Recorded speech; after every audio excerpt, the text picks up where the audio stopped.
So the first question I'd ask if I were a partner at Initialized Capital, and the canonical question it seems that the Initialized partners would ask is, what have you built? So for those who listened to the previous episode, one thing that rang true across all the investments we discussed in Initialized Capital's portfolio is they were founded by builders. And by builders, I mean, engineers, software engineers, hardware engineers, people who can actually build stuff, build the product, build the software, whatever it is. And if you go to the Initialized website, I bet you'll quickly see some reference on their website about how they only back builders and love to back builders. So we touched on this in last week's episode regarding how Initialized was very interested in Brian Armstrong and Apoorva Mehta early on, the founder of Coinbase and Instacart, because they built the MVPs of the product themselves, actually by themselves. They didn't have any help initially. They just built it themselves.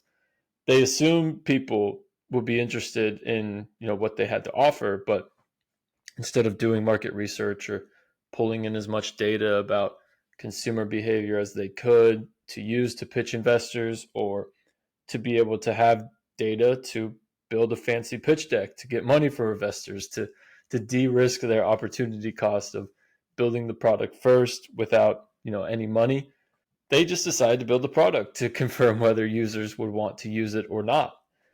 And current Initialized president Jen Wolfe talks about how much Initialized just loves to engage with these founders who build the product to test the thesis rather than do research to test the thesis.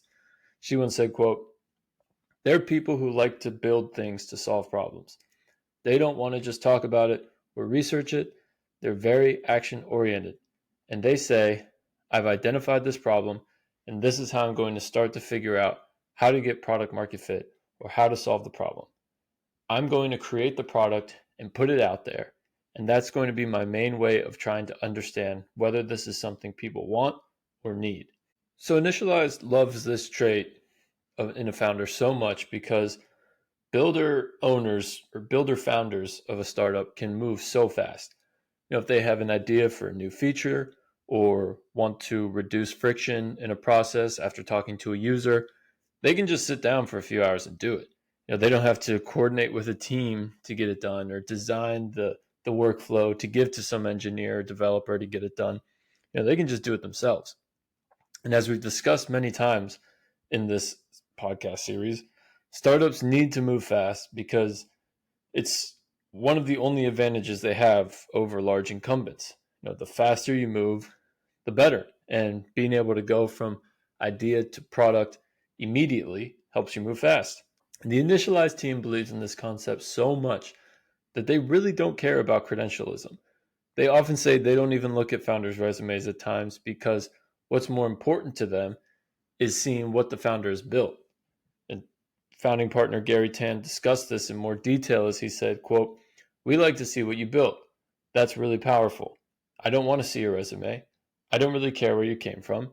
I want to see what you built, and I want to see what your customers say. A lot of the resume thinking, the check the box thinking, actually doesn't work," end quote.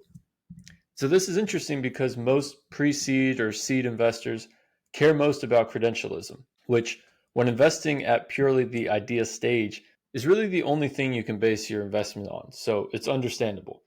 Initialized invested in Rippling at the idea stage because they knew Parker Conrad's history as an exceptional builder and executive.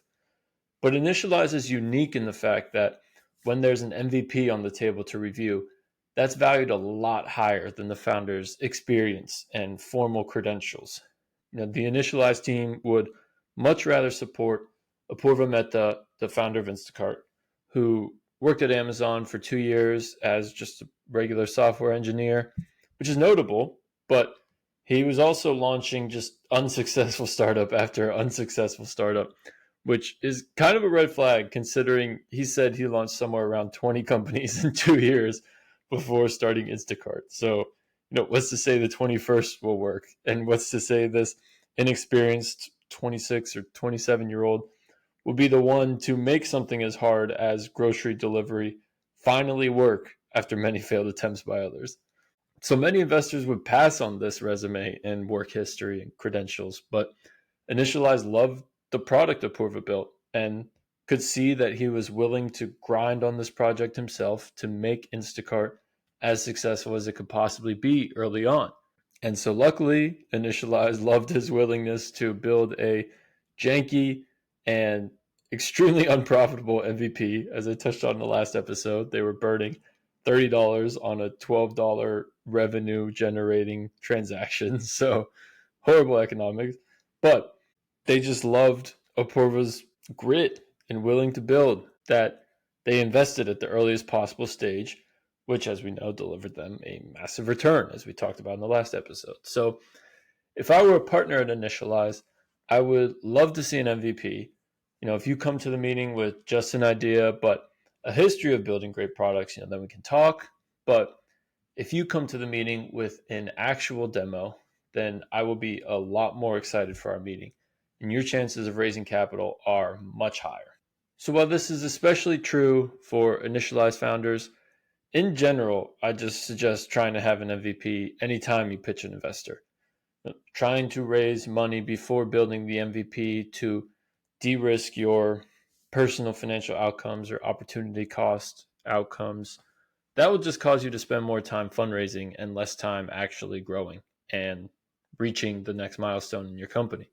So it's better to take the time to build out an MVP and then raise money, because then the fundraising process should be a lot quicker and you should be able to get in front of a lot more notable and better connected investors that will send great signals for your company, for future investors and for employees, if you're able to land a check for them. So in general, I just suggest trying to build an MVP before you raise. You'll probably have a lot more success, or get some exceptional feedback about your product from tenured investors who have seen other products like yours before, most likely. So again, question one, what have you built?